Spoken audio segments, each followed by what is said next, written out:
Pozdravljeni, dragi otroci! Ponovno dobrodošli v YouTube kanalu Moj knjižni kotiček. Otroci, v današnji pravljici bomo spoznali prikupna prijatelja Lana in Luno. Luna je namreč želela prespati pri prijatelju Lanu, a ni mogla zaspati. Le kaj jo je zmotilo? Predlagam, da se udobno namestimo in prisluhnemo pravljici z naslovom Lan in Luna, žabica za spanje.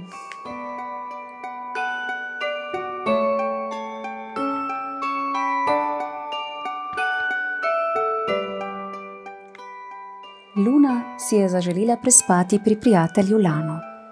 Kovček je skrbno zložila stvari, da čese ne bi pozabila vzeti s seboj.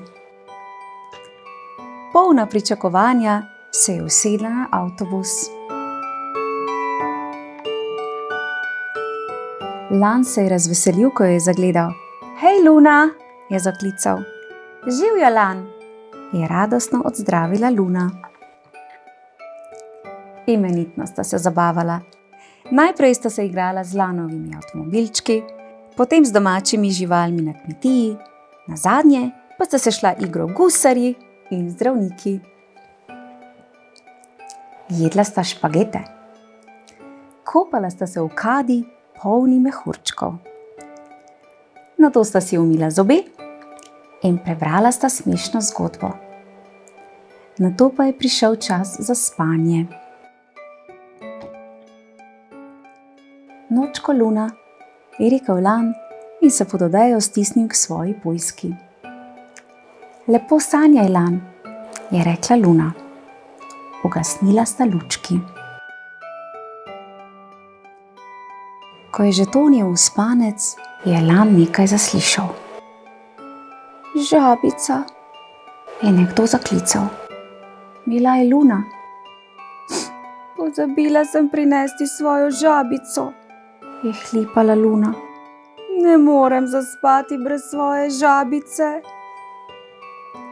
Lan je prižgal lučko. Bi rada tega medvedka? Je vprašal. Moja žaba je zelena, je rekla. On pa ni. Bi rada dinozaura? Je predlagal Lan. Zelen je. Ne, se je uprla Luna. Prevelik je in preveč strašen. Kaj pa moja žaba, hranilnik? Je poskusil Lan. Ne, je odkimavala Luna. To ni prava žaba. Jokala je in jokala in jokala. Ojoj, uboga Luna. Lan je za hip razmišljal. Naredil je nekaj, kar zanj ni bilo preprosto. Bi rada pujsko, Luna? Je vprašal. Luna je utihnila. Pujska je bila neverjetno ljubka. Ja, prosim, se je razvedrila Luna. Lan je kmalu zaspal. Luna pa tudi. Naslednji dan, ko se je Luna vrnila domov, je našla svojo žabico točno tam, kjer jo je pustila. Hura! Kako simpatična pravljica.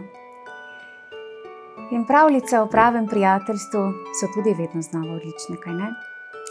Lan je res prijazen in verjamem, da se mu bo Luna nekega dne oddolžila. Namreč pravo prijateljstvo je darilo življenja in potrebno ga je negovati. Otroci, ali veste, da je to pravljico ilustriral znani ilustrator Axel Scheffler, ki je ilustriral tudi pravljice Zverjasec, Zverjašček in Palčič? In vsem trem pravljicam lahko prisluhnete tudi v mojem knjižnem kotičku. Prijazno vabljeni.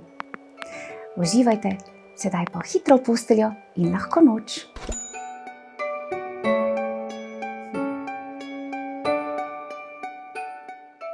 A ti pa že spiš? Ja, če pa bila pravljica za lahko noč, ne?